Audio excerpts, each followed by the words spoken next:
Hi, my name is Christian Waldegrave, Head of Research at Teekay Tankers, and this is our conventional tanker market update for November 2018. Well, what a difference a few weeks make in the tanker market. For most of this year, we've been talking about very low tanker rates, especially through Q1 and Q2. We did start to see a little bit of support coming in Q3, but it's really Q4 that we've seen a big recovery in crude tanker rates through October and through November. And that recovery in rates has really been driven by a couple of factors. Firstly, we've seen very low fleet growth throughout the year. That's because scrapping has been very high and has offset tanker deliveries, so that through the first 10 months of this year, fleet growth has been less than 1%. But the bigger factor really has been since mid-year, we've seen a big increase in crude oil production and crude oil exports. And that has really boosted tanker demand and given the strong rates that we're seeing now. And that increase in production and exports has come from a few different sources. So OPEC has added about 1 million barrels a day of crude oil production since Q2, and that's despite Iranian and Venezuelan exports coming off. The rest of OPEC, so Saudi Arabia and the Middle East countries, and places like Nigeria and Libya, their production has come back up, and that has led to a net increase, as I said, of 1 million barrels per day. We've also seen an increase in production and exports from Russia of about 0.4 million barrels per day since Q2. And that's been particularly beneficial for the mid-sized tankers in the Atlantic market. We've seen a big increase in cargoes out of the Black Sea and Mediterranean, and a lot of that's being carried on Suezmaxes and heading east. So it's been a really good driver of ton-mile demand. And then we've also seen that US crude production is now at record highs, 11.5 million barrels per day. And US crude exports have been consistently above 2 million barrels per day since May.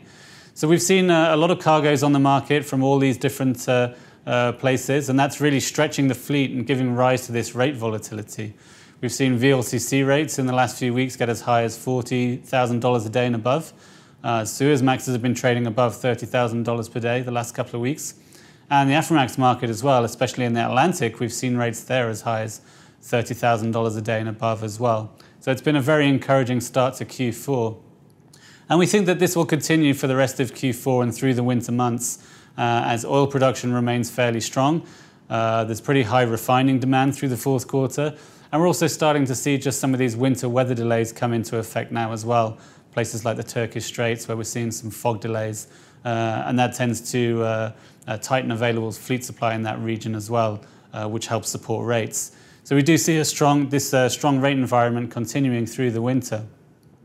However, one of the things that we've also seen in the last few weeks is because of this high oil production, we've seen that crude oil prices have come off. Crude oil prices were as high as $86 a barrel for Brent at the beginning of October, but by mid-November that's fallen to $66, $67 per barrel. And as I said, that's because of this big increase in supply that's come online in recent weeks, and possibly also because the fall in Iranian exports hasn't been as steep as we previously thought. And that's partly due to the fact that the United States has granted waivers to 8 countries to enable them to continue importing Iranian crude for the next 6 months.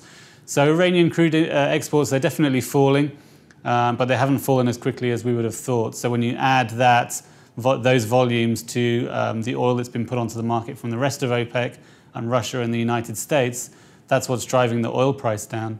And there are some concerns that this lower oil price may cause OPEC to revisit some of their policy, maybe look to bring some oil off the market in the next few weeks and months in order to prevent oil inventories from building again and in order to support the oil price. In fact, Saudi Arabia has already come out and said that they will cut exports for December by 0.5 million barrels per day. And then OPEC will meet on December 6th. And there may be some discussion amongst the OPEC group as to whether they should reduce production in the new year in order to prevent a buildup of inventories. So we'll wait and see what happens on that front. I think OPEC will take a bit of a wait-and-watch approach, see what happens with the supply numbers and inventory and pricing over the next few weeks. But it's entirely possible that in the first part of 2019, we could see OPEC adjusting their volumes a little bit here and there, which may give some volatility to tanker demand and some choppiness to rates. I don't think it's the same as it was at the beginning of 2017 when OPEC introduced production cuts then, because at that time, global oil inventories were a lot higher than they are today. Now global oil inventories are right around the 5-year average. So I think really it's just that OPEC will make small adjustments here and there in order to prevent inventories from building and to support that oil price.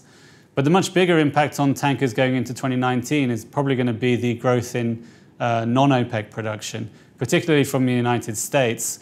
Now, back in the day, it used to be that OPEC production was a lot more important for tanker demand than non-OPEC, because non-OPEC supply tended to stay quite regional, and it was the OPEC barrels that would move long haul and create the ton-mile demand. But with the US now increasingly exporting long haul, a lot of volumes going to Asia, we're also going to see Brazilian exports increase next year, and a lot of that going to Asia, then that non-OPEC supply increase should be a very big driver of ton-mile demand. So the United States next year, their oil production is expected to grow once more. But more importantly for tanker demand, the US is building out more pipeline capacity to bring that crude from the shale regions like the Permian Basin to the US Gulf Coast. A lot of that pipeline capacity should come online in the second half of next year and allow US crude exports to go from 2.5 million barrels a day right now to as high as 4 million barrels a day by the end of next year. So that'll be a real positive impact on tanker demand, especially during the second half of the year. We also think that the new IMO 2020 rules will be a positive driver of tanker demand, again, probably starting from the second half of 19 and going into 2020, because it will create new trade routes. There'll be an increase in refinery throughput in order to produce enough low sulfur fuel. And we might also see some floating storage as well. And finally, when we look at next year on the fleet supply side, we think that fleet growth will be a little bit higher than this year because we don't think there'll be as much scrapping. But we think that fleet growth will be about 3 to 3.5%, which is certainly well below the long-term average and certainly should be lower than tanker demand growth. So we do see that we will have a strengthening market going into 2019, particularly in the second half of the year, and then continuing into 2020. So that's our update on the conventional tanker market, and we'll speak to you again next month.